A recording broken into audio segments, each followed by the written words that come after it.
शुभ सकाळ मंडळी, श्री स्वामी समर्थ. तर आज सकाळी उठल्यानंतर मी नाश्त्यामध्ये काहीच बनवलं नव्हतं, कारण का मम्मीने दिलेले ड्रायफ्रूटचे लाडू मला संपवायचे होते. त्याच्यामुळे आम्ही आज नाश्त्यामध्ये तेच खाल्ले आणि घरातली बाकीची सगळी कामं आवरून घेतली आणि नंतर मी चपाती करून घेतली. चपाती केल्यानंतर मला किचन कट्टा साफ करू वाटला म्हणून मी तो क्लीन केला आणि नंतर बाकीचं जेवण बनवायला घेतलं. तर भात बनवल्यानंतर चपातीसोबत आज अंड्याचं कालवण बनवायचं होतं.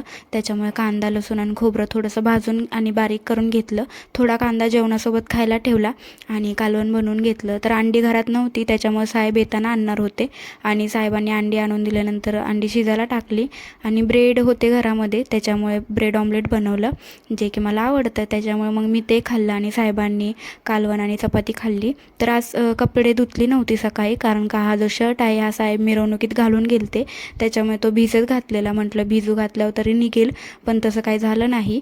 आणि सोबत रेनकोट पण धुवायचे होते, कारण का अनंत चतुर्थीपर्यंत पाऊस पडतो म्हणून थांबलेली होती. मग ते रेनकोट वगैरे धुवून व्यवस्थित ठेवावं म्हटलं, कारण का आता त्याची गरज नाही आहे. त्याच्यानंतर काही काम नव्हतं आणि टाईम पण जात नव्हता. मग समोर मला हा फॅन दिसला, जो की साफ करू वाटला, कारण का खूप खराब झालेला होता. तर मला थोडीच धूळ वाटली म्हणून मी ब्रशने साफ करायला घेतला, पण नंतर कळलं की जास्त धूळ आहे. त्याच्यामुळे मी त्याला ओपन केला आणि व्यवस्थित साफ करू लागली.